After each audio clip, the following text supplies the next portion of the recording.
activación del ácido graso? De la mitocondria. ¿De la mitocondria? ¿No? En el citoplasma, en el citosol. ¿Ah? Entonces, ese ácido graso activado tiene que entrar ¿hacia dónde? Hacia la matriz mitocondrial. Y eso lo hace gracias al transporte asociado a la carnitina. La carnitina me va a servir como una molécula que facilita el transporte de ácidos grasos activados desde el citoplasma hacia la matriz. Ya nosotros hemos mencionado cómo ocurre este proceso. Ahora, seguramente tú habrás escuchado hablar de suplementos de carnitina para perder peso, ¿no? Yo recuerdo que cuando estaba en la universidad salió una gaseosa que tenía carnitina. Una gaseosa que tenía una botella rosada, no sé si existirá todavía. Una gaseosa rosada que tenía, no sé si es una botella rosada, pero la vida era blanca, ¿no? No sé si existirá hasta ahora. Sí, algo así, sí. ¿Existe todavía? Sí, todavía, disquera para bajar el peso. Exacto, ¿no? Es una gaseosa que tiene carnitina, supuestamente para perder peso, ¿no? Incluso también hay bebidas, por ejemplo, estas bebidas que venden algunas empresas, estas tipo Herbalife, Fusion, ¿no? No me auspicia, por eso no puedo decir la marca. Entonces, también las bebidas que cuentan con carnitina, ¿no? ¿Cuál es la teoría de que te va a ayudar a perder peso, ¿no? Pero como nosotros ya hemos mencionado, la deficiencia de carnitina es poco probable, ¿no? Es poco probable que tú necesites más carnitina de la que ya tienes. Y es que en la mitocondria tienes la suficiente carnitina para que ese ácido graso activado ingrese a la matriz mitocondrial. El que tú consumas más carnitina no significa necesariamente que va a llegar más carnitina a tu mitocondria. La única forma de aumentar tu nivel de oxidación de grasa es teniendo más mitocondrias.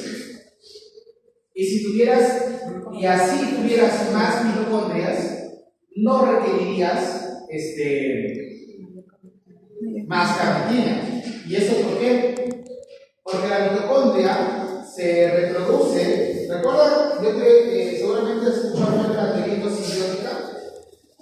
La teoría endosimbiótica nos habla de cómo surge la mitocondria, ¿no? La mitocondria era una bacteria, ¿no? Es lo que dice la teoría endosimbiótica, ¿no? Acá yo tengo una célula eucariota enorme. Esta célula eucariota tenía su núcleo, tenía todo su sistema de endomembranas, pero no tenía mitocondria. La mitocondria era una bacteria que vivía con una relación simbiótica con la célula eucariota primitiva. ¿Qué es una relación simbiótica? Viven juntos, ambos se benefician. ¿No? Esa es una relación simbiótica. ¿No? Entonces vivían juntas en simbiosis hasta que en un momento u otro le dijo, múdate conmigo. Y esta bacteria se terminó internalizándose en el interior del citoplasma de la célula eucariota. Esta bacteria es la bacteria purpúrea.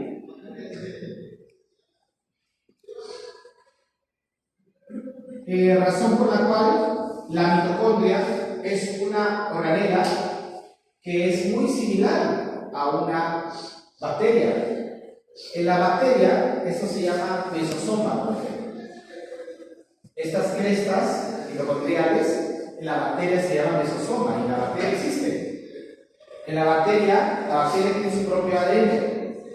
La mitocondria también tiene su propio ADN. Entonces, esa evidencia evolutiva ha hecho pensar que esta teoría simbiótica es lo más cercano a la realidad.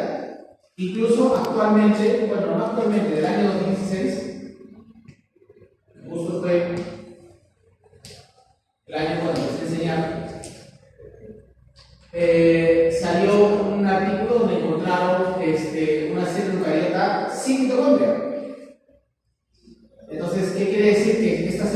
mitocondria sí existió, ¿no? Entonces eso refuerza más a la teoría endosimbiótica, ¿no?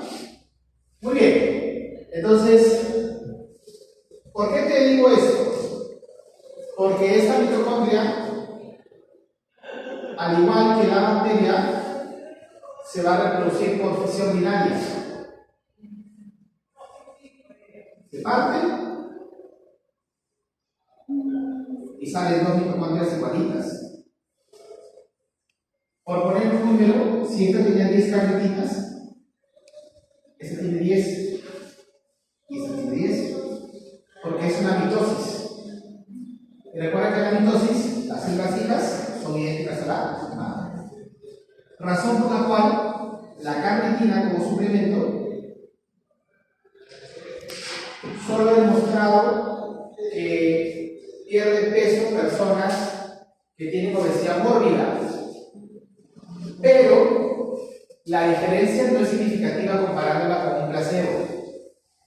Entonces, si una persona que tiene obesidad mórbida quiere comprarse carnitina, en teoría para perder peso, va a ser una inversión inadecuada de su dinero. Y un suplemento, estos suplementos son generalmente deportivos, y como sabrás, todos los suplementos deportivos no son tan económicos que digamos, ¿no? Entonces, además de ello, como te había comentado, es poco probable que una persona tenga deficiencia en carnitina. Entonces, la suplementación con carnitina para perder peso es solamente un mito. No sirve. Profesor, ¿y los quemadores No de sirve. grasa? O sea, mejor dicho, todos. Todos tienen su carnitina. Sí. Entonces no sirve. Exacto. Lo que pasa con un quemador de grasa no es que. Lo que pasa es que el quemador de grasa tiene cafeína. Y el quemador de grasa es como si fuera estos pre-workouts. ¿Preentrenos? Preentrenos, o sea, es algo similar, ¿no? Porque te dice, tomas el quemador de grasa, pero tienes que tomarlo antes de hacer ejercicio, ¿no? O sea, es lo mismo que nada, pero eso es como si fuera un preentreno nada más, ¿no? ¿Por qué? Porque en realidad lo que tendrías que hacer si quieres oxidar grasa rápidamente es tener más mitocondrias. La única forma de tener más mitocondrias de vida, ¿cuál es? Es la única forma de tener más mitocondrias. Es hacer ejercicio, actividad física y aumentar tu masa muscular. Es la única forma de incrementar tu número de mitocondrias. Y cuando incrementes tu número de mitocondrias, esta mitocondria, nuevamente, por poner un número, si tenía 10 carnetinas, las hijas también van a tener 10 carnetinas. Por lo tanto, no van a requerir que tú tomes más carnitina, así tuvieras más mitocondrias. Porque el proceso de división celular, la mitosis, recuerda, en principio las células hijas son idénticas a la madre. Entonces, una suplementación de carnitina generalmente es una pérdida de dinero. Es una pérdida de dinero. Ojo, repito, en la obesidad mórbida se ha visto que hay efecto, pero comparando con el placebo no es significativo el efecto. Entonces es casi lo mismo que consumir el placebo, ¿no? Muy bien, entonces eso con relación a la carnitina, ¿qué más cosas tenemos que hablar de acá? Cuando hablamos de ácidos grasos de cadena corta, ácidos grasos con menos de 6 carbonos, ingresan directamente a la mitocondria sin utilizar este sistema de transporte, ¿no? Y si hablamos de un ácido graso de cadena muy larga, los ácidos grasos mayores a 20 carbonos son de cadena muy larga, entran antes de entrar a la mitocondria, entran al peroxisoma, ¿no? El peroxisoma entonces va a ser una organela accesoria para la oxidación de grasas. Ojo, al decir accesoria no significa que la función principal del peroxisoma sea oxidar grasas. Pero si nosotros dentro de nuestra alimentación tenemos ácidos grasos de más de 20 carbonos, esos ácidos grasos de más de 20 carbonos van a ingresar al peroxisoma para oxidarse parcialmente y luego regresar a la mitocondria. ¿Hasta cuándo? Hasta que tengan menos de 20 carbonos. Ahora, ¿dónde encontramos ácidos grasos de cadena muy larga? marinos. Y de los productos marinos, el pescado. ¿Ah? Ahí es donde encontramos ácido graso de cadena muy larga. La pregunta es, ¿todos los días comen pescado? No, todos los días comen pescado. Entonces, principalmente nuestra dieta va a tener ácidos grasos que van de 16 a 20 carbonos. ¿Ah? Ese es principalmente lo que consumimos dentro de nuestra dieta. Ácidos grasos que tienen de 16 a 20 carbonos. Por lo tanto, la mayoría de ellos respetan este sistema de ingreso a la mitocondria. ¿Ya? Si consumiera ácido graso de cadena muy larga, en el caso del pescado, ahí sí tendría que auxiliar el peroxisoma para poder oxidarlos. ¿Ah? Pero recuerda que la mayoría de personas pues, no consumen pescado todos los días, ¿no? Entonces, por eso que nuestra dieta, como decía, principalmente es de 16 a 20 gramos. ¿Ah? Muy bien, ahora sí. ¿Cuánto más carbonos tiene malo o bueno? No, en realidad no pasa nada. Desde el punto de vista fisiológico nutricional no pasa nada que consuma con más. Ahora, si fuera saturado, ahí se habría perdido, ¿no? Muy bien. ¿En qué consiste la beta-oxidación? Primero, habíamos dicho nosotros que el ingreso a la mitocondria permite que el ácido graso se oxide. El proceso de oxidación se llama beta-oxidación. ¿Ah? Beta-oxidación. Veamos. Recuerda, ¿quién entra a la beta-oxidación? ¿El ácido graso o el acil-CoA? El acil-CoA. Que primero tiene que activarse. Tiene que activarse. Para entrar a la beta-oxidación. Ojo, el ácido graso no entra a la beta-oxidación. Lo que entra es el acil-CoA. El acil-CoA, ¿qué diferente tiene? Que es el ácido graso activado. Tiene un CoA, ¿ya? Una coenzima. Muy bien. Acá sí no voy a dedicarme a que aprendas cada una de las enzimas. Ese no es el objetivo principal. Pero sí tienes que saber que existen 4 pasos, ¿no? En estos 4 pasos, la primera reacción es una reacción redox. ¿Qué significa una reacción redox? Oxidación y reducción. Una enzima deshidrogenasa y se obtiene FADH2. ¿Por qué crees que es importante conocer que se obtenga un FADH2?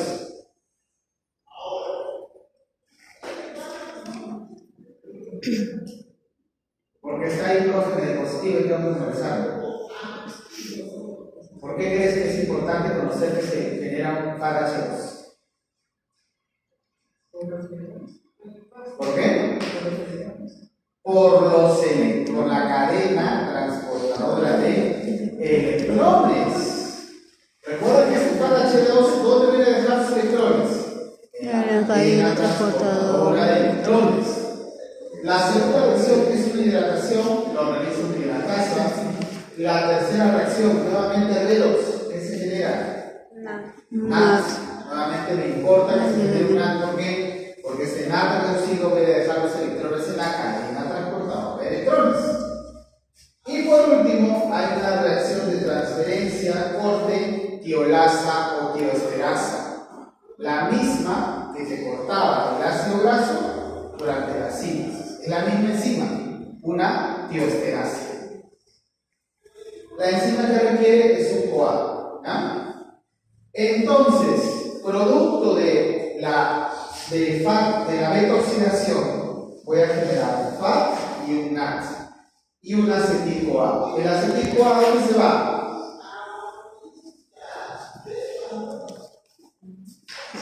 Si esto se va a la cadena del acetil-CoA, se va nuevamente, se va al. ¿A dónde se va el acetil-CoA? ¿Al ciclo de Krebs otra vez? ¿Dónde? Al ciclo de Krebs. Yo lo dije, pero muy bajito. Muy bien. Entonces, mira acá. Y medio punto.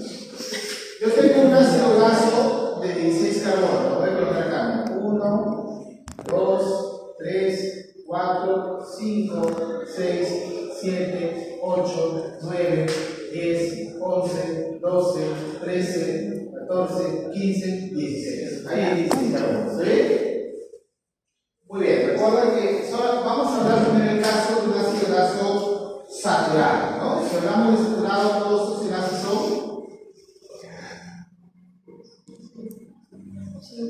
simples. ¿Ah? Simples.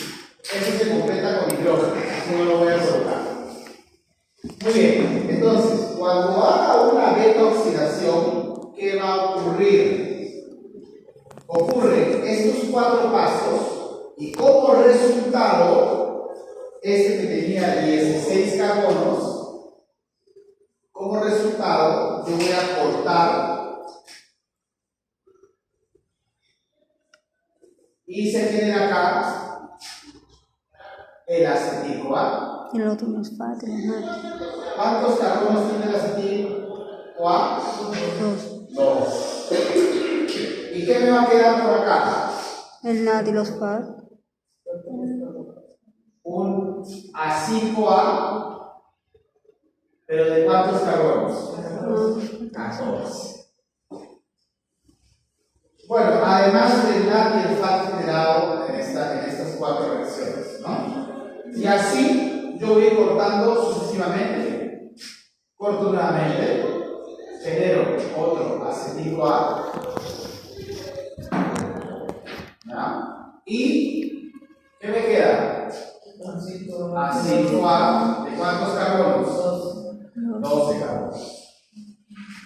Y así sucesivamente. ¿Ya? Hasta llegar, mira, hago otro corte, otro corte, otro corte, otro corte, otro corte, y este fue el último corte. ¿Cuántos cortes hice? 1, 2, 3, 4, 5, 6, 8, 7. 7. ¿Cuántos acetil-CoA generé? 7. No, si 3 por 2. 8. Claro, porque el último Ya, claro. me libera 2 carbonos. ¿Ah? 2 carbonos. Entonces, si yo quiero saber el número de cortes, ¿por qué es importante saber el número de cortes? Porque el número de cortes me va a decir cuántas veces se hizo la beta oxidación. ¿Está bien?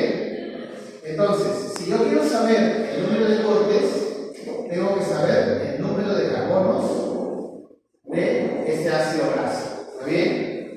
Si yo tengo de 16, van a ser 7 cortes, que vendría a ser la mitad menos 1. ¿Está bien? Entonces, para saber el número de beta oxidaciones,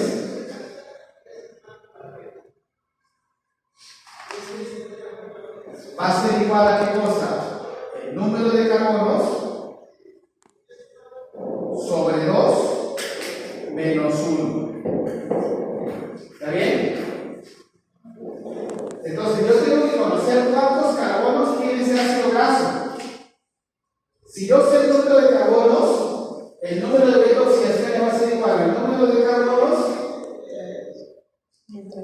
entre 2 sobre 1. Entonces si es 16 carbonos, 16 sobre 2, 8 menos 1, 7. Si es 14 carbonos,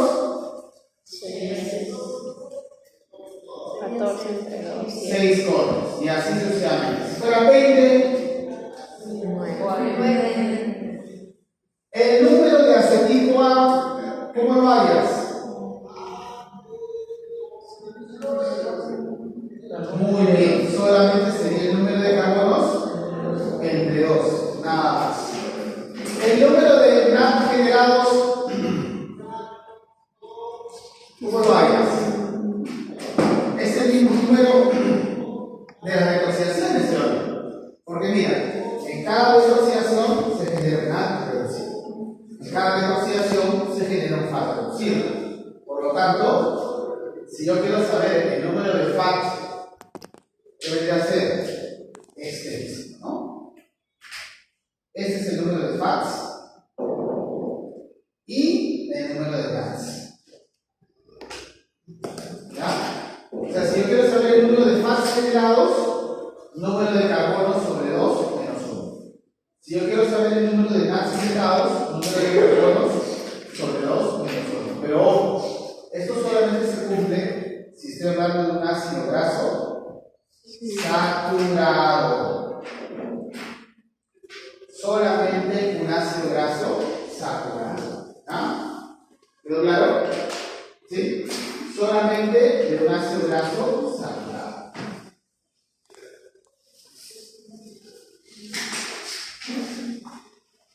Muy bien, ahora vamos a ver. Un momentito, para terminar de copiar. Por favor.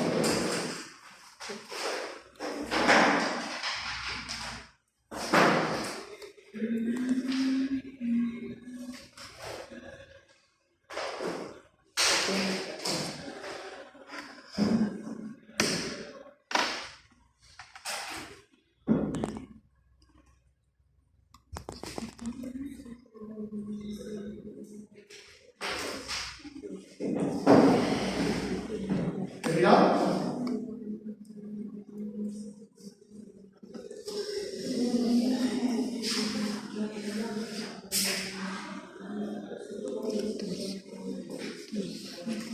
Ok, muy bien. Pregunta, ¿por qué hacemos detoxificación? ¿Cuál es el objetivo de hacer detoxificación? Primero, ¿por qué Sofía está haciendo detoxificación? ¿Por qué Sofía está haciendo detoxificación? ¿Qué es lo que pasó con Sofía? ¿Qué recuerda? Había ido a comer ¿Ya?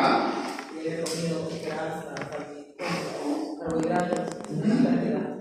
Pero se enfermó, ¿no? Sí, Entonces, no puedo comer. exacto. Lleva varios días sin comer. Dijimos que primero tuvo una infección bacteriana y luego regresa por una pancreatitis, ¿no?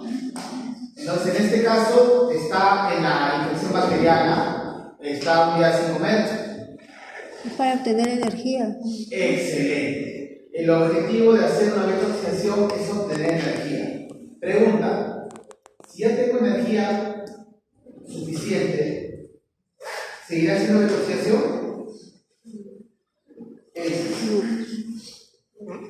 No. Pero ¿cuándo tu cuerpo va a detectar que ya tiene energía suficiente? O sea, ¿cómo decir ya tengo energía suficiente? Cuando comes. Se supone que tú estás haciendo esto durante el ayuno, ¿sí o no? La detoxificación la haces durante el ayuno. Y se supone que cuando empiece a comer, ya no va a ser necesario que yo utilice mis reservas. ¿O no? ¿Ya no? Si yo empiezo a comer, entonces ya no es necesario utilizar mis reservas. La energía la voy a obtener a partir de mi comida. En ese momento, yo voy a decir, tengo energía suficiente y paro la detoxificación. ¿Está bien? Entonces, partiendo de esa premisa, vamos a ver cómo se regula el proceso de la detoxificación. El ayuno. ¿Cuál es la hormona del ayuno? El glucagón, ¿no? Entonces, este glucagón va a asegurar el flujo de ácidos grasos libres para oxidarlos. ¿Por qué? Porque el glucagón promueve la hidrólisis de triglicéridos. Y si yo hidrolizo triglicéridos, ¿qué obtengo de hidrólisis de triglicéridos? Muy bien. Obtengo, lo que se está mencionando es la actividad de la lipasa digestiva. La lipasa digestiva humana solamente corta la función 1 y 2, ¿no? Pero mis lipasas internas, las celulares, la lipoproteína lipasa, esa sí abraza con el 1, 2 y 3. ¿Ah? La lipasa digestiva es la que corta la función 1 y 2, y la lipoproteína lipasa, que ya hemos visto cómo se activa esta enzima. Esta enzima sí corta 1, 2 y 3 sin problemas. La lipoproteína lipasa. Recuerda que se llama lipoproteína lipasa y la activación es por hormonas, ¿no? Por eso también se le llama lipasa sensible a hormonas. ¿Ah? Muy bien. Entonces, esta lipasa sensible a hormonas no le tiene miedo al éxito, corta posición 1, posición 2, posición 3.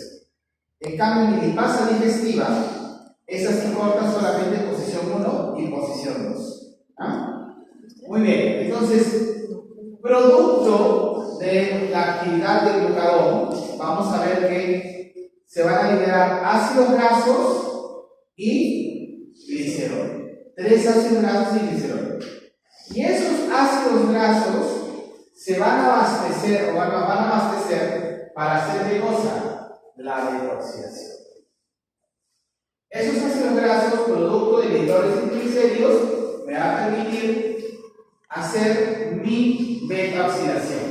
Entonces voy a poder obtener energía a partir de estos ácidos grasos. ¿Está bien? ¿Y esto cuándo ocurre? Cuando actúa el glucagón. ¿Y cuándo actúa el glucagón? En el ayuno. Cuando estamos en El ayuno. ¿Ah? Muy bien. Entonces, solamente cuando estamos en ayuno nada más. en condiciones normales sí, pero en condiciones patológicas, eso va a la ley de fisiopatología, en la diabetes mellitus tipo 2 puede aparecer o va a haber actividad de glucagón. Muy bien. Entonces, este ácido graso para que entre la detoxificación, ¿qué tiene que pasar? ¿Qué tiene que pasarle para que entre la detoxificación? Muy bien, se tiene que activar. Más fuerte, ¿sí? Y esa Más fuerte, más fuerte. activación es agregándole ¿qué voy a agregar? Una coenzima A. Se le agrego el CoA. Entonces, esta activación me permite agregarle el CoA para que pueda entrar la detoxificación. Recuerda que tiene que entrar la mitocondria, pero esa historia también ya hemos contado. ¿Ya? Pero pregunta. ¿Esa activación también no ocurría para sintetizar triglicéridos? ¿Qué dices? ¿Sí o no?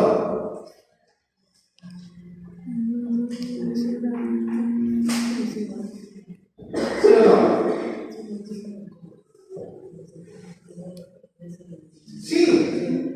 Yo te había comentado en la clase anterior que la activación ocurre tanto para oxidar al ácido graso como para poder sintetizar triglicéridos. Entonces la pregunta es, si la activación ocurre para la oxidación y para la síntesis de triglicéridos, ¿cómo ese ácido graso activado va a saber a dónde ir? ¿Cómo ese ácido graso va a saber? Porque recuerda que la activación es citosólica, ¿no? La síntesis de ácidos grasos también es citosólica. ¿Cómo sabe ese ácido graso si es que tengo que ir a la síntesis de triglicéridos o tengo que ir a la detoxificación? O sea, tengo que meterme dentro de la mitocondria. ¿Cómo lo sabe? Veamos. Para poder meterme en la mitocondria, ¿qué necesita este ácido graso? El transportador dependiente de carnitina, ¿verdad? Si el transportador dependiente de carnitina está activo, pues el ácido graso entra a la mitocondria, ¿está bien? Pero si está inactivo, se queda en el citosol, ¿está bien? ¿Cómo se puede activar o inactivar al transportador dependiente de carnitina o específicamente a la acetilcarnitintransferasa? ¿De dónde venía el malonil A? De la conversión de la 5A, de la conversión de la acetil. Muy bien, de la condensación o conjugación de la acetil-CoA. Aquí está el grupo. En este caso, esta unión, ¿quién lo hace? ¿Quién se acuerda? ¿Quién se acuerda? ¿Qué enzima? La acetil-CoA carboxilasa. Ahí está. Entonces, pregunta, si tú estás sintetizando ácidos grasos, ¿sería también tu objetivo al mismo tiempo oxidarlos? ¿Qué dices? O sea, yo sintetizo algo para rápidamente oxidarlo. ¿Crees que eso puede ocurrir a nivel del metabolismo? ¿No? No. En el metabolismo hay algunos ciclos que se llaman ciclos fútiles. ¿Qué es un ciclo fútil y un ciclo inútil? En este caso, si es que tú sintetizas ácidos grasos no para oxidarlo automáticamente. La síntesis de este ácido graso va a ser ¿para qué? Para luego formar triglicéridos, no para oxidarlo inmediatamente. Entonces, el malonil-CoA, ¿qué va a hacer? El malonil-CoA va a ser el inhibidor de la acil-CoA, carnitintransferasa o acetil-CoA carnitintransferasa. de esta enzima, de esta carnitina acetiltransferasa. Esta carnitina transferasa de tipo 1 va a ser inhibida por el varonil-CoA. Entonces, si esta está inhibida, el ácido graso puede entrar a la mitocondria. ¿Qué dices? No, porque recuerda que necesita esta proteína para entrar a la mitocondria. Si está inhibida, ya no puede entrar a la mitocondria. ¿Está bien? ¿Quién inhibe esta proteína? El varonil-CoA. ¿Y qué es el varonil-CoA? Es el producto de la acetil-CoA carboxilasa. Significa que estoy sintetizando grasa, estoy sintetizando ácidos grasos. Pero ¿cuándo sintetizas ácidos grasos? A ver, recuérdame, ¿cuándo sintetizas ácidos grasos? ¿Cuándo Sofía sintetizaba ácidos grasos? Cuando yo no tenía suficiente energía, pues. Ya no tenía glucógeno. No tenía glucógeno, entonces tenía que agarrar de las grasas. Exacto, ya había llenado toda mi reserva de glucógeno y en ese momento empiezo a sintetizar grasa. Pero eso cuando ha ocurrido, Cuando comió. comido. Entonces, cuando comes, ¿es necesario que hagas detoxificación? No, ya no, porque recuerda que el objetivo de la detoxificación ¿cuál era? Obtener energía de mis reservas. Pero si he comido, ¿ya para qué? ¿No? Es por eso que este varonil-CoA inhibe a la acetilcarnitina para que ya no ingrese el ácido graso a la mitocondria y ya no haya detoxificación. Y este ácido graso activado se ha utilizado para la síntesis de glicemias. ¿Ah? Muy bien. Y adivina quién activaba a la acetil-CoA carboxilasa. La insulina. ¿Y qué habíamos dicho? Todo lo que hace la insulina lo deshace en glucagón y viceversa. Porque metabólicamente hablando son antónimos. ¿Ah? Muy bien. Entonces, cuando comemos, la insulina promueve la síntesis del varonil-CoA por la activación de la acetil-CoA carboxilasa. Esto inhibe el proceso de beta-oxidación. ¿Ah? Inhibe la beta-oxidación. Ahora, pregunta. ¿Cuál es el objetivo de hacer beta-oxidación? Obtener energía. ¿Cómo? Obtener energía. Muy bien. Entonces,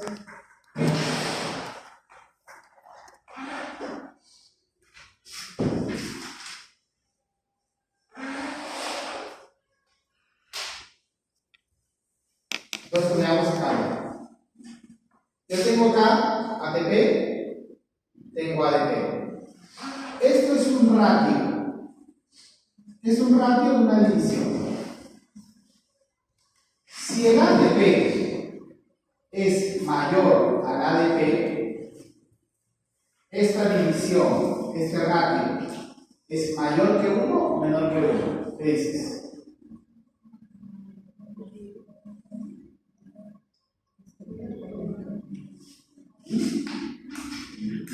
A ver, ponle un número. ATP 10 sobre ADP 8. ATP mayor que ADP. ¿Cuánto sale este? 1 punto algo. 1 punto algo. Entonces, ¿qué es? Mayor que 1, ¿verdad? Pero invierte ahora, mira.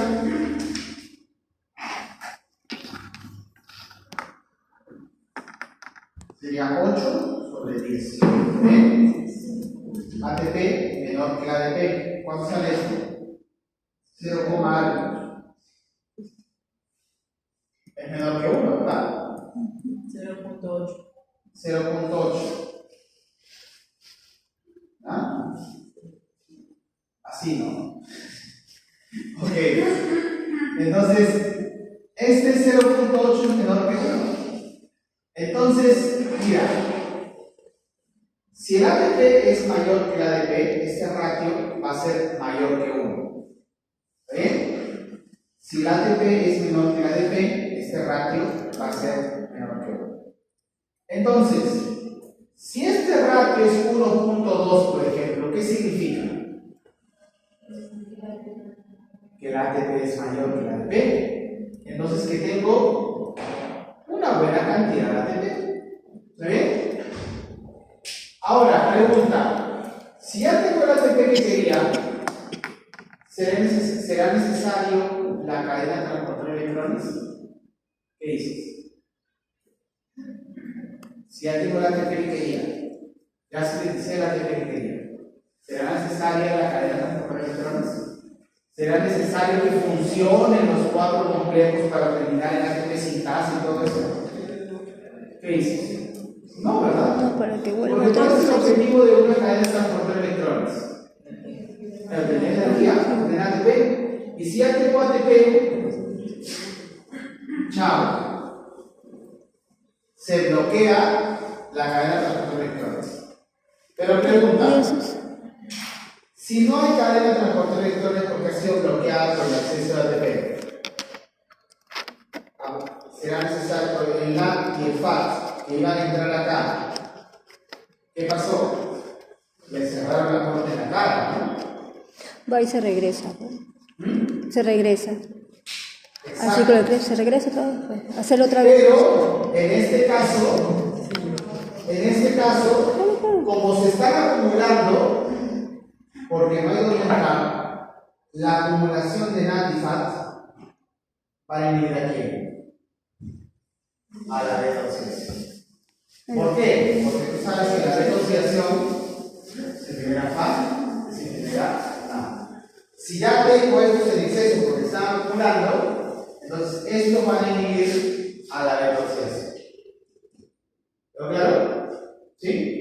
Entonces, son 3 formas de regular la retroxidación. La primera es hormonal. El glucagón va a promover la liberación de los ácidos grasos y voy a poder tener ácidos grasos para poder hacer mi retroxidación.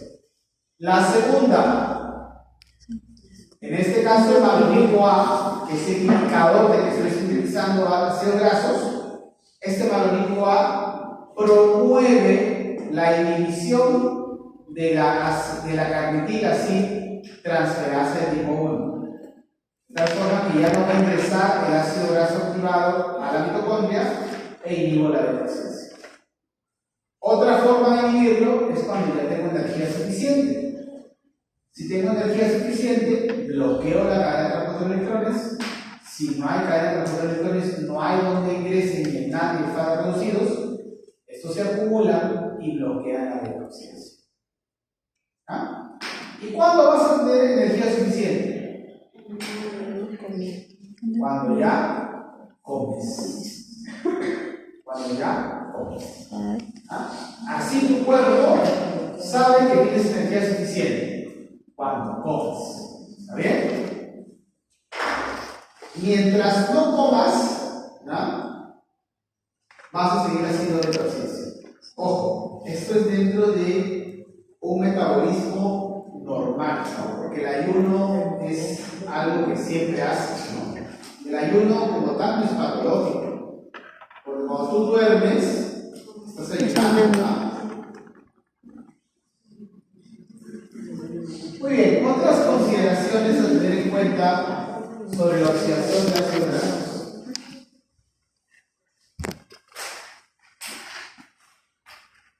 Veamos. Ácidos grasos mono o poliinsaturados. ¿Qué significa mono o poliinsaturado? Uno el ácido doble y poli más de varios. Muy bien. Se genera un FAT menos por cada enlace doble. Cuando yo hago mi conteo de NAT y FATs, ¿no?, le quito un FAT si es que tiene un enlace doble. ¿Está bien? ¿Sí? Cuando yo hago mi conteo de NAT y FATs, ya he explicado cómo hacer el conteo de NAT y FATs. Cuando tiene un enlace doble, yo le quito un FAT. ¿Está bien? Entonces a mi conteo final le quito un FAT. Cuando es un ácido graso de cadena impar, Los ácidos grasos de cadena impar, ¿qué significa? Que tienen, por ejemplo, 17 carbonos, 19 carbonos, 21 carbonos. Estos tampoco no son habituales consumirlos en la dieta. Los vamos a encontrar principalmente en productos marinos y entre ellos el pescado. No es habitual consumir ácidos grasos de cadena impar, a menos que consuma todos los días atún, ¿no? Hay personas que lo hacen, ¿no? Yo lo he hecho. Entonces, si consumes todos los días atún, pues vas a tener ácidos grasos de cadena impar, ¿no? Entonces, cuando tú cortes el último, separas uno de tipo A, pero acá te van a quedar 3 carbonos, ¿verdad? ¿Sí, no? Esa molécula de 3 carbonos se llama propionil-CoA. 3 carbonos propionil-CoA. Este propionil-CoA se va a convertir en succinil-CoA. ¿Succinil-CoA dónde está? En el ciclo de Krebs. Muy bien, en el ciclo de Krebs. En el ciclo de Krebs. El ácido graso de cadena media de 6 a 12 carbonos, después digeridos, van directamente a la sangre, esto lo había comentado. Los ácidos grasos de cadena media no utilizan el kilomicrón, van directamente a la sangre y van a ser transportados por la albúmina. No se almacenan en triglicéridos ni en tejido adiposo, se utilizan directamente para poder obtener energía. Ten en cuenta esta información, porque luego cuando lleves tu curso de soporte nutricional, te van a volver a preguntar por qué un triglicérido de cadena media me sirve para obtener energía directamente. Ahí está la respuesta. Cuando yo consumo ácidos grasos de cadena media, los consumo y no tienen que ir al kilomicrón, directamente van a la sangre y directamente van a ser oxidados.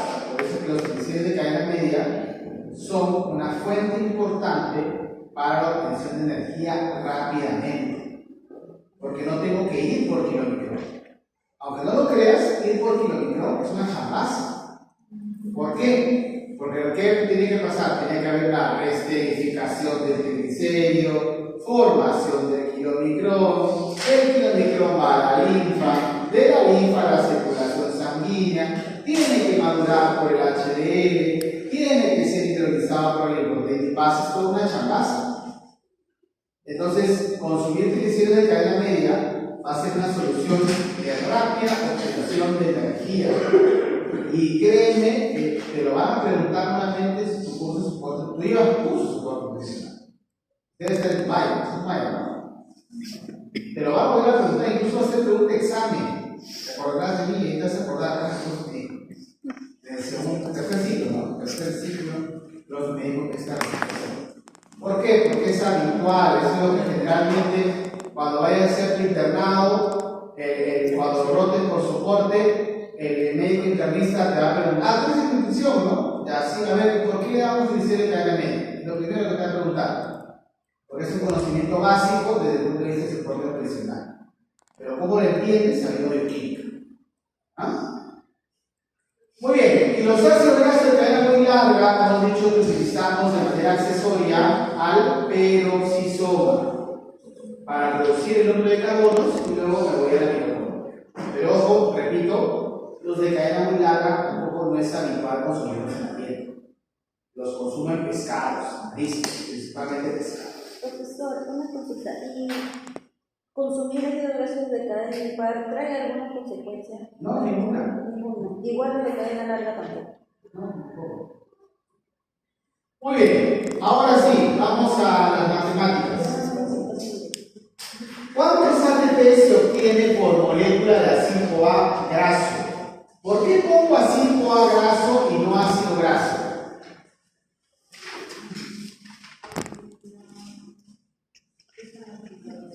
¿Quién entró a la detoxidación?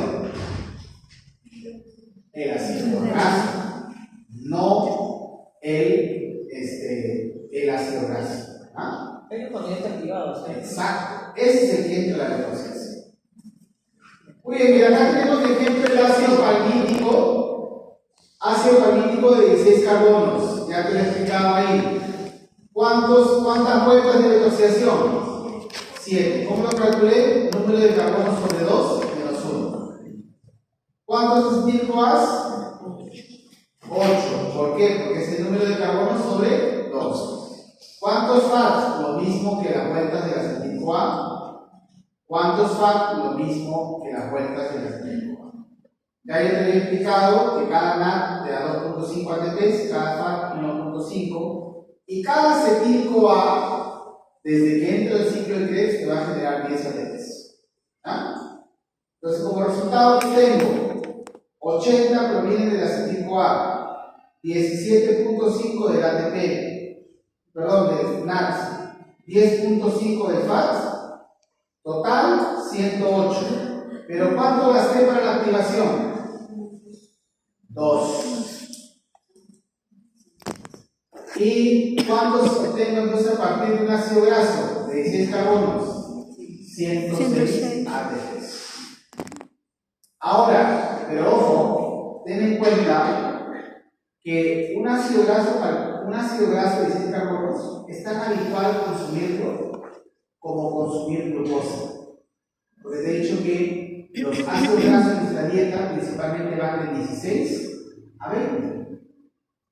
Entonces es habitual consumir. Tú estás consumiendo tu mayonesa, por ejemplo, ahí, tu tártara ahí, ¿no?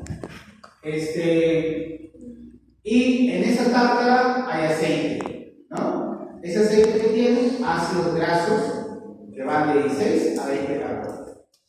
Entonces es lo que habitualmente consumimos y obtenemos 106 ATPs.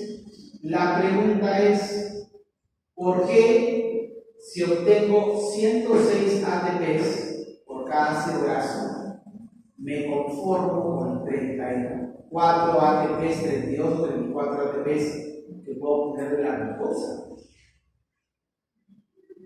Porque principalmente nosotros ¿qué oxidamos? ¿Glucosa o ácidos grasos? Glucosa. El ácido graso lo oxidamos solamente en etapas de ayuno. Entonces, ¿por qué nos conformamos con los 32 o 34 ATPs y no oxidamos siempre grasa? Esa es una pregunta que se han hecho muchos investigadores. Y hay una teoría que se llama la teoría glucocéntrica, que producto de la evolución nosotros nos hemos vuelto oxidadores de glucosa. Hemos desarrollado más enzimas de la oxidación de glucosa que enzimas de la oxidación de grasas. Y solamente en situaciones de ayuno, cuando no comemos, es que vamos a sintetizar estas enzimas de oxidación de grasas. Por eso somos animales glucocéntricos, ¿no? Nuestro metabolismo se centra en la glucosa. Profesor, una consulta. En la oxidación, ¿cuánto tiempo de ayuno? Porque hay personas que ayunan una vez a la semana, por ejemplo, pero ayunan hasta las 3 o 4 o 6 de la tarde. Entonces, ¿ya se activa o todavía hay energía del día siguiente? Muy buena pregunta. Eso lo vamos a analizar también en la parte final, pero eso es algo que, por ejemplo, se sabe desde hace mucho tiempo, pero hay algunas personas que creen que primero tengo que agotar mis reservas de glucógeno para recibir ciertas grasas. ¿Pero cuándo sale? Y eso no ocurre así. ¿Ah? Mi glucógeno empieza acá, ¿verdad? Porque recuerda que mi glucógeno empieza ahí. Mi glucógeno va a ir disminuyendo. ¿Cómo se llama la degradación de glucógeno? No, glucogenólisis.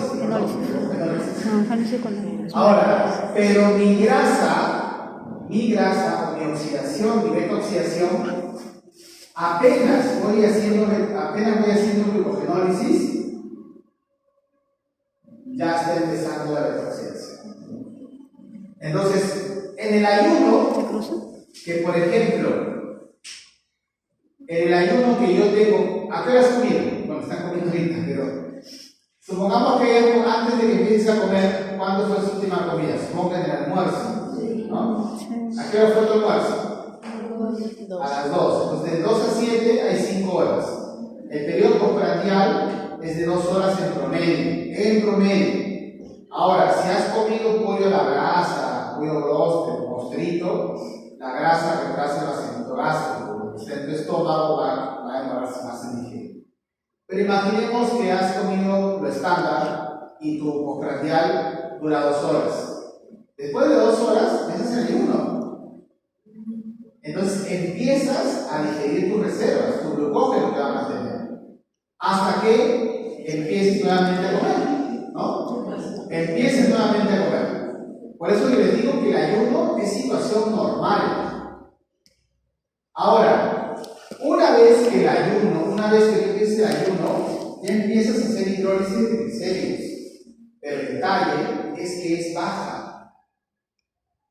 ¿Cuándo vas a depender principalmente de la hidrólisis de triglicéridos? Cuando tu glucógeno haya caído completamente. Ahí dependo de mi hidrólisis de triglicéridos. ¿Está bien? Entonces, en su caso, lo que usted estaba preguntando de personas que ayudan un día, probablemente por motivos religiosos, porque hay ese tema. Recién a las 24 horas de ayuno, teniendo en cuenta que he comido antes para poder llenar mis reservas de glucógeno hepático, recién a las 24 horas dependo exclusivamente o gran parte de mi oxidación de grasa. Pero eso no significa que antes no ha habido oxidación de grasa, sí ha habido, pero no era mi principal fuente energética, era mi glucógeno hepático. ¿Está bien? ¿Quedó claro para todos? Entonces, una vez que yo inicio el ayuno, ya estoy iniciando con la oxidación de grasa, pero es lenta. Cuando se acaban mis reservas de glucógeno, ahí recién dependo completamente o principalmente de mi oxidación de grasa. Es por eso que seguramente tú has escuchado hablar de muchos trainers, ¿no? Dicen, siempre repiten eso. Primero tienes que agotar tus reservas de glucógeno para que recién empieces a perder grasa. Es parcialmente cierto lo que dicen, pero ¿por qué es parcialmente cierto? Porque no significa que recién acabo mi glucógeno para oxidar grasa. Ya estaba oxidando grasa. El detalle es que cuando se acaba el glucógeno, voy a depender gran parte de las grasas y de la gluconeogénesis. De la gluconeogénesis. En un momento vamos a ver un poquito más sobre eso. Muy bien. ¿Hasta ahí otra pregunta? Ok, pista D. Sofía regresa nuevamente con la emergencia de la clínica Rudet, esta vez con dolores intensos en el abdomen y nuevamente internada por sus fuertes cólicos. Se pide consulta de gastroenterología por posible pancreatitis aguda, ya la habíamos analizado. La respuesta de gastroenterología confirma la sospecha del médico tratante y decide dejarla en el LPO por 7 días. Al parecer, toda la comida del día de celebración le produjo muchos problemas. Pregunta: 7 días, ¿habrá glucógeno ahí? No, así tenga 2 hígados. Porque recuerda que cada hígado te va a hacer 24 horas. ¿No? Entonces, si tenga 2 hígados, en 7 días ya no voy a depender de glucógeno. Entonces, ¿de quién estoy dependiendo en este caso? De los ácidos de triglicéridos y de los ácidos grasos. Pero la pregunta es, ¿recuerdo que también estábamos haciendo gluconeogénesis? ¿Cuál es el sustrato preferido para la gluconeogénesis? Te lo mencionaba en mi clase. El sustrato preferido para la gluconeogénesis. Gluconeogénesis es lo nuevo. Entonces la grasa. Sustrato preferido.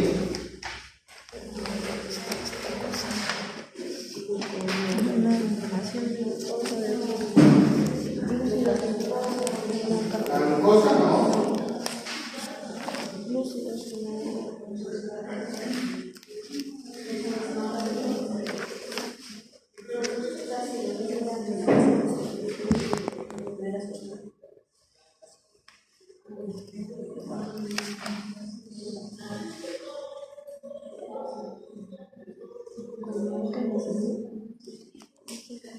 Los aminoácidos y los ácidos.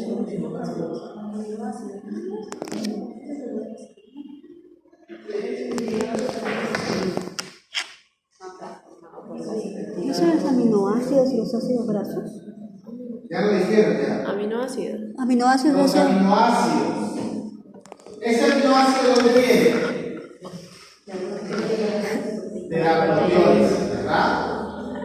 Cuando una persona ha perdido más del 40% de la proteína muscular, lamentablemente sus familiares tienen que despedirse de esa persona. ¿Qué? ¿Por qué? Porque muere. Cuando una persona pierde más del 40% de la proteína muscular, muere. Ay, Dios. Entonces pregunta, Qué flaquito. o bueno, su probabilidad de morir es mínima. Es que en realidad cuando tú pasas por la psicología, te vas a dar cuenta que yo cómo me identifiqué esto, o cómo lo aprendí, fue porque cuando estaba haciendo un internado, habían pacientes que los evaluábamos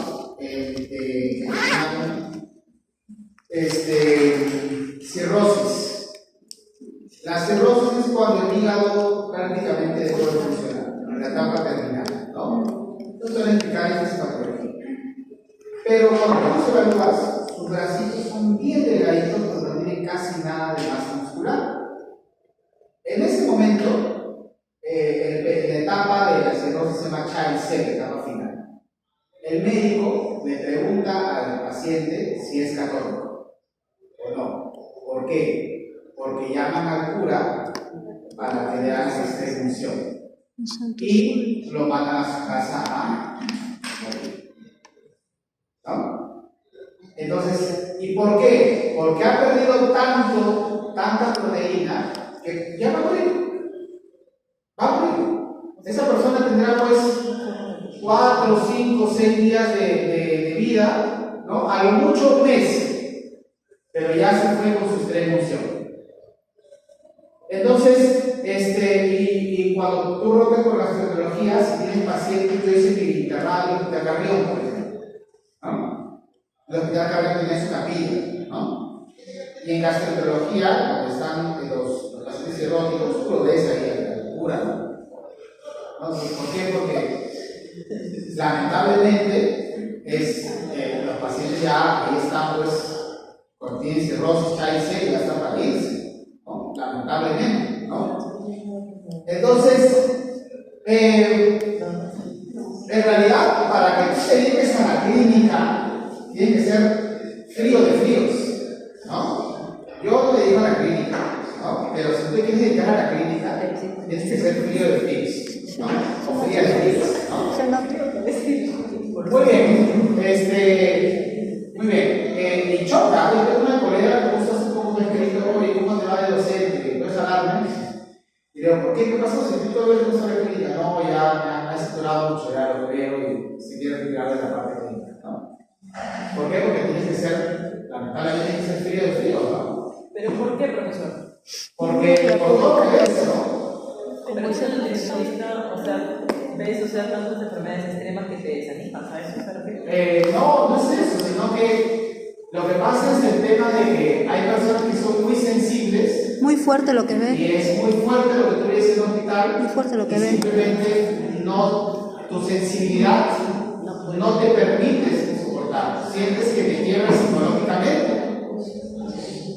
Pero si eres muy frío, al final pues normal, ¿no? En realidad cualquier médico que se dedica a la parte clínica, cualquier profesional de la salud que se dedica a la parte clínica, al final termina siendo frío. No, uno se dice, oye, pero ese médico no tiene, o esa enfermera no tiene, pues no tiene cariño, no tiene cariño.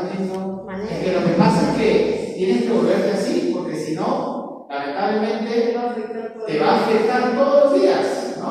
Todos los días te va a afectar, ¿no? Porque todos los días vas a tener Muy bien, continuemos. Entonces, cuando pierdes más del 40% de la masa muscular, lo que continúa es prácticamente Entonces pregunta, ¿seguirá siendo la proteólisis una muy buena forma de hacer, de obtener aminoácidos para la gluconeogénesis? ¿Qué dices? Si ya llevo muchos días sin comer. ¿No? Porque recuerda, si pierdo más del 40%, van a llamar al cura. Entonces, en este caso, tienes que proteger tu masa muscular. Y tu cuerpo metabólicamente responde para poder proteger tu masa muscular. ¿Cómo? Lo vemos ahora. Sabemos que Sofía está en un periodo de ayuno y en estrés.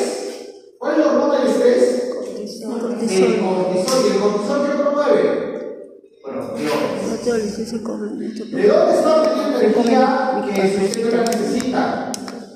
El glucógeno, recuerda, el glucogenólisis obtiene glucosa para tu cerebro y para los glóbulos rojos, para que puedan obtener ATP. Mantiene la glicemia. Los triglicéridos, hidrólisis y betoxidación, obtengo energía. Y las proteínas musculares, proteólisis, para hacer gluconeogénesis. Sin embargo, Sofía lleva varios días en ayuno y el cuerpo reconoce eso y se adapta. ¿Qué podría ocurrir? Veamos. Acá tengo el hepatocito, ¿ya? Y miren, en el hepatocito van a ver unas gotitas de grasa, ¿no? Ahí está el hepatocito. Pero mira, el ácido graso se convierte en acetil-CoA. ¿Cómo se llama eso? Beta-oxidación. Muy bien, beta-oxidación. ¿Te acuerdas de esto? ¿Cómo qué es esto? Oxalacetato. ¿Dónde está el oxalacetato? En el ciclo de... Pero ¿te acuerdas que te dije que ese también es sustrato para la gluconeogénesis? A partir de oxalacetato yo puedo hacer gluconeogénesis, ¿ah? Y te lo mencioné. Sí. Acuérdate de esto, Recordé, porque lo vamos a ver después. El oxalacetato también es sustrato para la gluconeogénesis. ¿Qué era la gluconeogénesis? Pues voy a obtener glucosa a partir de sustrato glucosídico. Entonces, este oxalacetato se está yendo a la formación de glucosa para la gluconeogénesis. Ahora, pregunta: si no hay oxalacetato, ¿podrá haber ciclo de Krebs? No. Primera reacción que tiene que ser de memoria, ¿cuál es? Ya, pero ¿qué les entra? El acetil-CoA con el oxalacetato. Y la enzima es la citrato citasa. Ahora pregunta: si no hay oxalacetato, ¿podrá este acetil-CoA entrar sin Krebs? No. Entonces, ¿qué hago? Empiezo a acumular. Pero pregunta: ¿este acetil-CoA no podría ir a la síntesis de ácidos grasos? ¿Qué dices? ¿Puede o no puede? ¿Puede o no puede? ¿El acetil-CoA se utiliza para la síntesis de ácidos grasos? ¿Qué dices? ¿Sí o no? Sí. Pero ¿podría ir a la síntesis de ácidos grasos?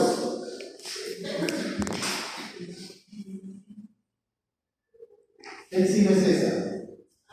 Acetil-CoA carboxilasa. Acetil-CoA carboxilasa. La pregunta es: ¿quién activa esta enzima?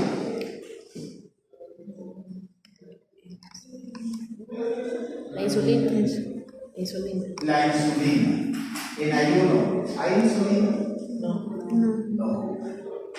Entonces, por más que esté acumulando este acetil-CoA, si esta no está, no voy a tener síntesis de ácido graso. Entonces la pregunta es: ¿a dónde me llevo este acetil-CoA que se está acumulando? ¿Dónde se va? Veamos. Ahora mira.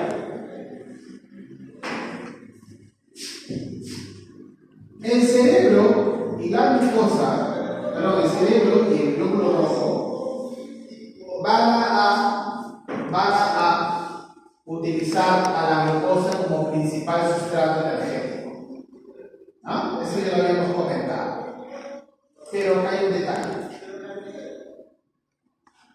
Este es un glóbulo rojo. ¿Tiene núcleo? ¿Tiene mitocondria? No, el glóbulo rojo es así. Solamente huecos. tiene hemoglobina, nada más. Es pura membrana y citosol y sus hemoglobinas. Nada más. Entonces pregunta, si no tiene mitocondria, ¿en algún momento podrá hacer ciclo de Krebs? No, nunca. ¿Cuál es la única reacción metabólica que podría hacer para poder obtener energía?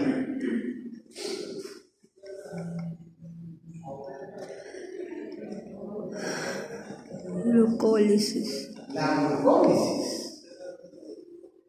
Es lo único que puede hacer para poder obtener energía, porque no tiene mitocondria, no tiene núcleo, no tiene nada, es solamente una membrana, citoplasma y hemoglobina, nada más. Entonces la glucosa tiene que entrar. Para hacer glucólisis de obtener energía. ¿Podría utilizar alguna otra molécula? No. El glóbulo rojo solamente depende de la glucosa para poder obtener energía, no hay otra.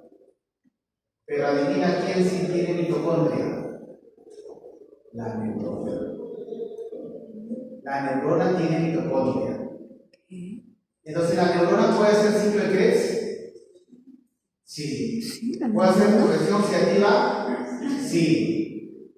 Entonces, la neurona le dice al glóbulo rojo, mira, ¿sabes qué?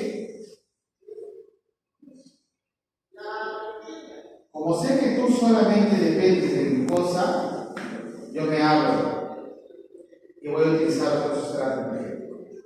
¿Qué sustrato energético? Veamos. Nos hemos quedado en que estoy haciendo un montón de lipólisis, estoy haciendo un montón de detoxificación y el oxalacetato ya no hay. Y como no hay oxalacetato, no hay ciclo de Krebs, ¿verdad? Entonces, como resultado, ¿quién se está acumulando? El acetil-CoA. El acetil-CoA a nivel hepático. Y a nivel hepático, este acetil-CoA se va a utilizar para una nueva ruta metabólica que vamos a aprender el día de hoy, llamada cetogénesis. ¿Qué es la cetogénesis? La síntesis de cuerpos cetónicos. La cetogénesis es la síntesis de cuerpos cetónicos. Síntesis de cuerpos cetónicos. Síntesis de cuerpos cetónicos. Y estos cuerpos cetónicos van a poder ser utilizados por la neurona. Los cuerpos cetónicos van a poder ser utilizados por la neurona. ¿Para qué? Para poder obtener energía. ¿Quién va a sintetizar los cuerpos cetónicos? El hígado. Ahora, no solamente la neurona va a utilizar cuerpos cetónicos. En realidad, el músculo, cualquier célula que pueda tener mitocondria, va a utilizar cuerpos cetónicos, a excepción del hígado. ¿Por qué? Porque el hígado lo sintetiza y no lo va a sintetizar para que lo pueda utilizar él mismo. ¿Ah? Entonces, va a haber un aumento de cetogénesis y un aumento de cuerpos cetónicos. Pero esto, ¿por qué se ha ocurrido? Porque hay acumulación de acetil-CoA y disminución del oxalacetato. Esto activa a la cetogénesis. Hay algunos otros términos que tienes que conocer. La cetólisis. Cetólisis. Ceto, así como es acá, ceto, pero le ponen lisis. Cetólisis es, adivina qué es la cetólisis. Degradación. La degradación. ¿Ah? ¿Qué será cetonuria? ¿Los cuerpos cetónicos en dónde?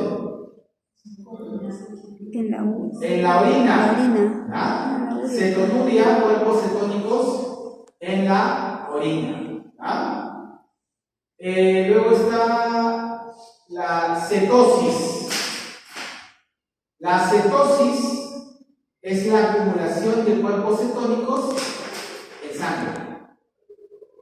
Acumulación de cuerpos cetónicos en sangre. Son otros términos que tienes que familiarizar. Acumulación ¿Ah? de cuerpos. ¿Ceto qué?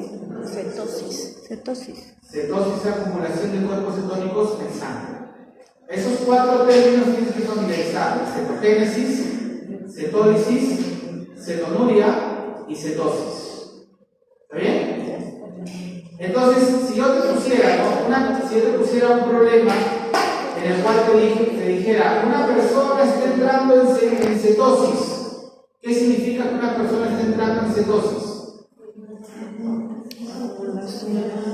Está acumulando cuerpos cetónicos en sangre. Entonces, ¿qué vía metabólica se ha activado? Cetogénesis. Si está acumulando cuerpos cetónicos en sangre, ¿qué vía metabólica se ha activado? La cetogénesis. ¿Ah? La cetogénesis. Ante un exceso de acetil-CoA proveniente de la detoxidación y el desvío de oxalacetato hacia la cetogénesis, ¿qué ruta se activa? La cetogénesis. ¿Ah? Entonces, dentro del hígado se van a formar los cuerpos cetónicos. ¿Cuáles son los cuerpos cetónicos? Los cuerpos cetónicos son tres.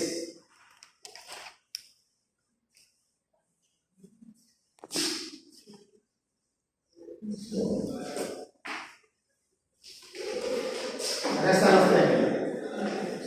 El acetoacetato, la acetona y el beta-hidroxibutirano.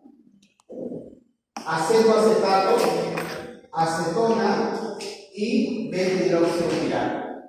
¿Esto dónde se sintetiza? En el hígado. ¿A partir de dónde? Del acetil-CoA. ¿Ah?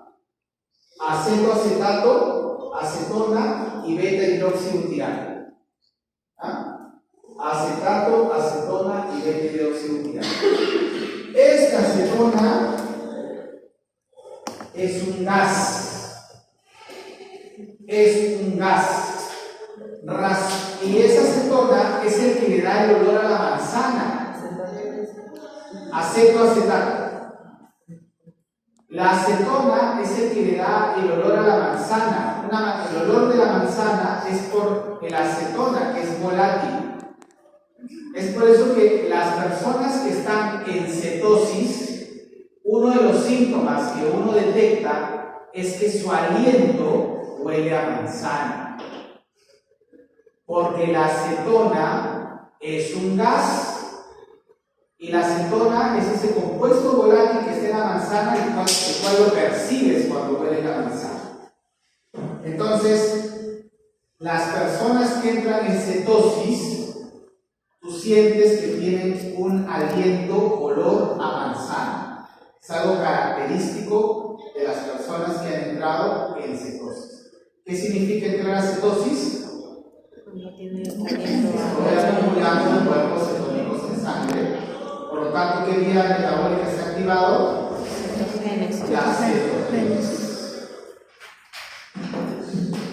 Acá veamos la síntesis de cuerpos cetónicos. Mira, acá tengo dos acetil-CoAs y otra vez la tiolasa une dos acetil-CoA. Así como cortable en la detoxidación, la tiolasa también puede juntar y genera el acetoacetil-CoA. El acetoacetil-CoA, gracias a la HMG-CoA sintasa, se va a generar el beta-hidroxi-beta-glutanil-CoA, o también conocido como HMG-CoA. En este caso, este HMG-CoA es el mismo que entraba para la síntesis de colesterol, pero acá ya no va a actuar la HMG-CoA reductasa, sino entra otra enzima llamada HMG-CoA liasa. Porque recuerda que en la síntesis de colesterol, el HMG-CoA, gracias a la HMG-CoA reductasa, continuaba la vía de síntesis de colesterol.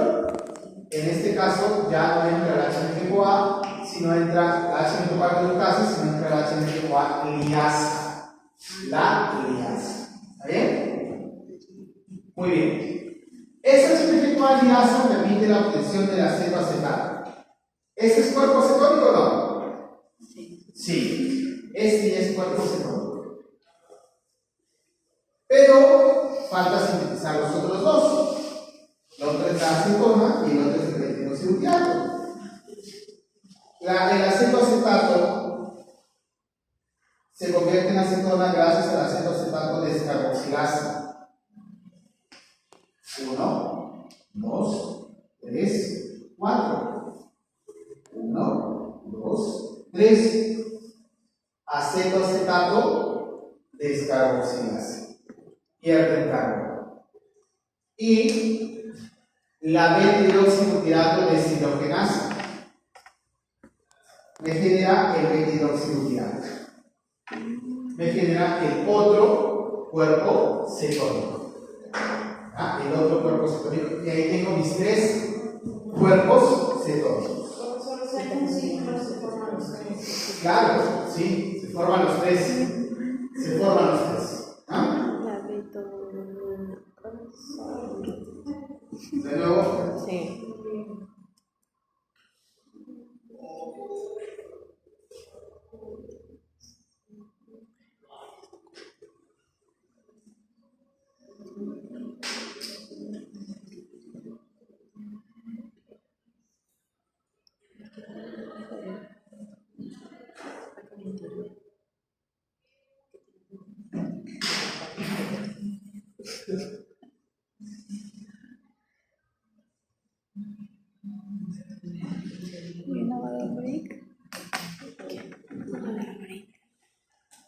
Muy bien.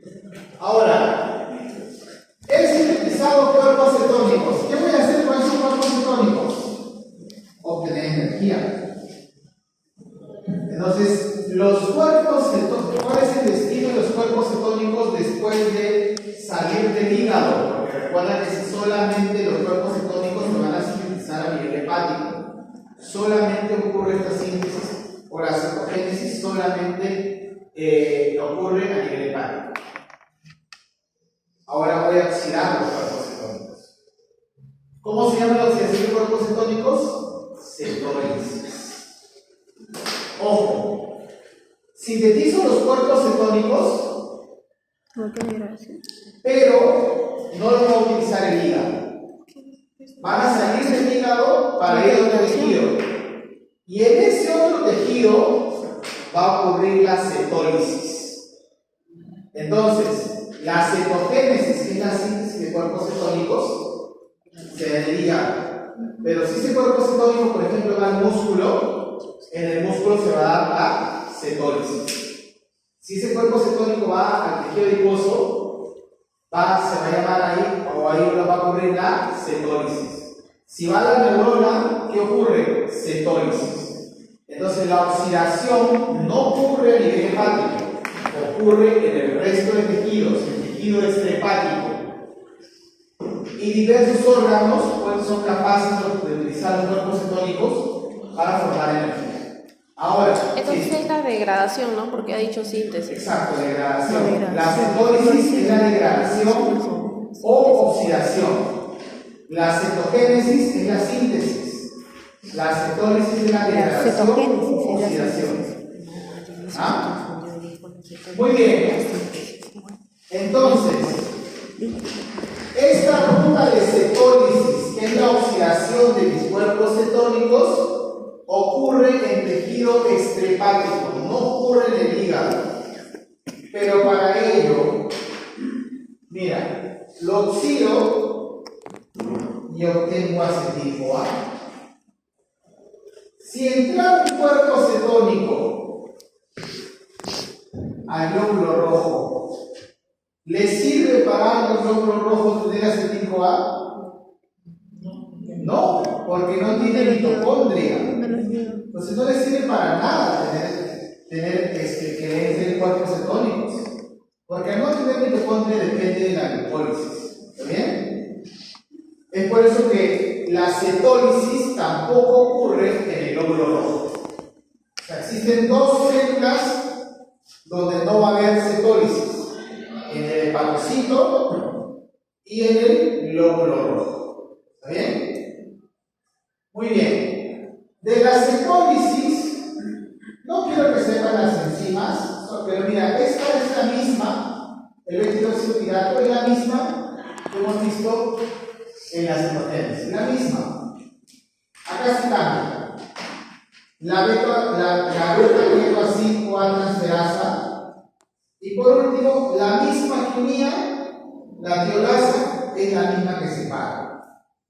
Porque recuerda que esta molécula se generó por la unión de dos acetil-CoA, 4 carbonos. ¿Ah? Ahora la vuelvo a cortar y genero acetil-CoA. Este acetil-CoA, ¿dónde va a ser utilizado? Para el ciclo de Krebs.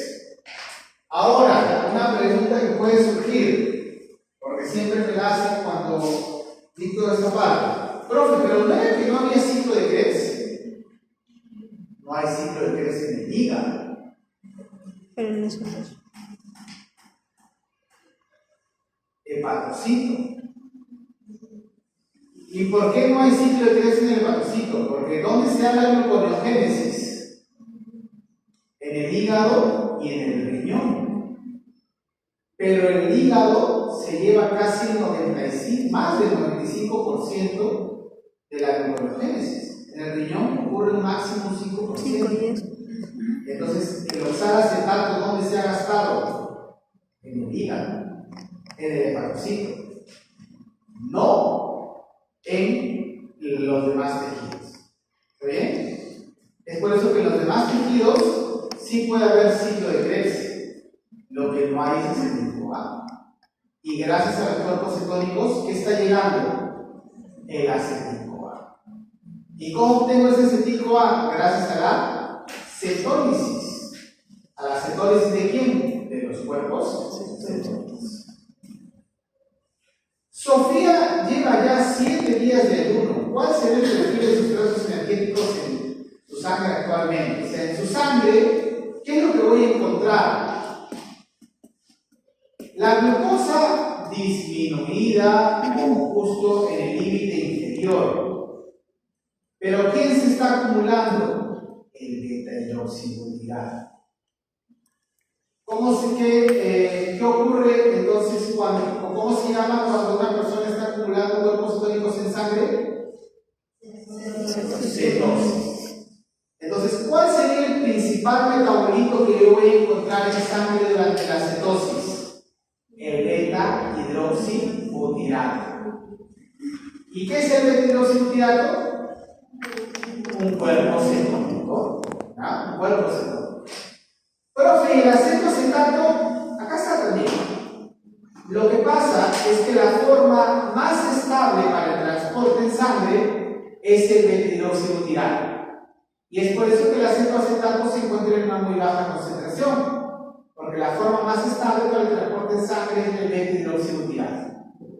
Ahora, profe, ¿y la acetona? Es un gas. Se pierde con el aliento. ¿Se recuerda? Una persona que está en cetosis tiene este aliento de manzana. Y no porque se ha comido una manzana, sino porque está en cetosis. ¿Bien? Está en cetosis.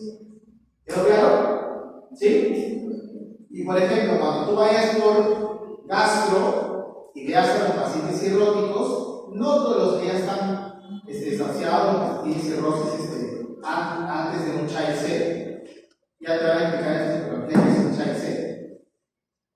Tú te acercas a ellos y sientes ese aroma manzana, porque están haciendo cetosis.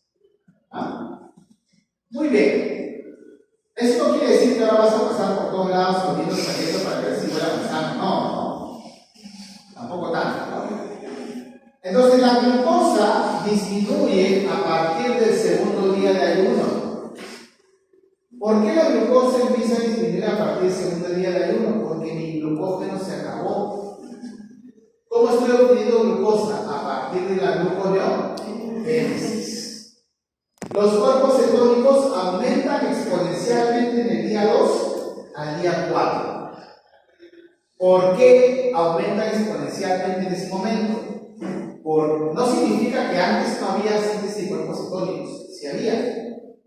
pero el detalle es que aumentan exponencialmente el día 2 y el día 4. ¿Por qué? Porque tengo que proteger mi masa muscular. Recuerda que si pierdo más del 40%, me voy. Aumento menor de ácidos grasos en sangre, pero para alimentar a otros órganos, como por ejemplo el hígado, ¿no? Los ácidos grasos van a seguir haciendo hidrólisis, ¿no? Van a seguir haciendo hidrólisis, pero principalmente para alimentar al hígado, ¿no? Para dar energía al hígado. Ahora, pregunta.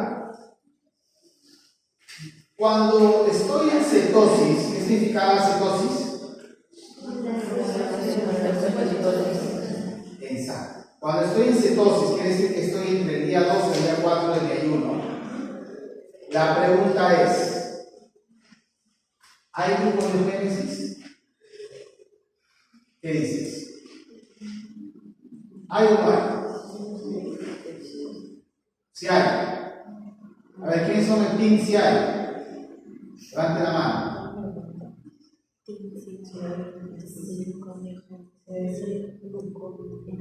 ¿Hay o no hay?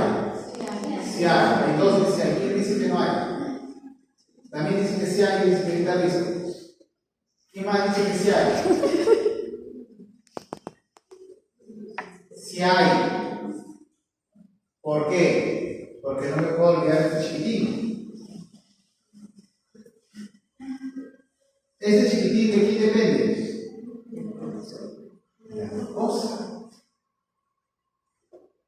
¿Él me va a servir? ¿Me va a ayudar? Claro, porque sigue respirando. Él me va a ayudar hasta el día que respire, porque va a transportar oxígeno. Y como él necesita solamente glucosa, yo tengo que seguir haciendo gluconeogénesis. Pero solamente lo voy a hacer para él nada más, porque es el único que necesita glucosa. El cerebro no. Al cerebro ya le dije, ¿sabes qué? Acostúmbrate a consumir cuerpo cetónico porque es lo que hay. Pero él no puede, porque no tiene mitocondria. ¿Está bien? ¿Quedó claro? ¿Cuándo ocurre eso? Aproximadamente en el día 4, ya la cetosis es yo respiro y se siente la manzana, ¿no? Entonces, en el día 4 de ayuno, ya la cetosis, en vez de los nutrientes, está volando en sangre y cae la gluconeogénesis. ¿Por qué? Porque significa que mis tejidos se están acostumbrando a trabajar con cuerpos cetónicos. Y solamente, mira cómo cae la gluconeogénesis. Solamente hago gluconeogénesis para él, para el glóbulo rojo. Solamente para el glóbulo rojo. Ahora, si sigo en ayuno, mira, el día 40, ¿quién aparece acá? ¿No?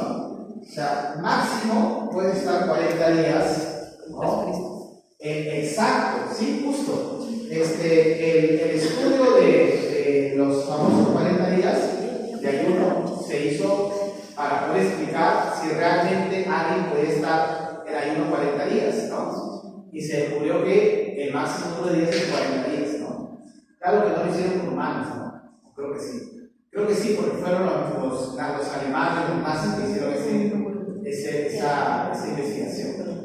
Porque recuerden que los nazis tenían permiso de trabajar con humanos, ¿no? Con humanos. Hicieron atrocidades. Muy bien. Ahí nos quedamos. Vamos a dar un receso de 10 minutos para iniciar con las proteínas.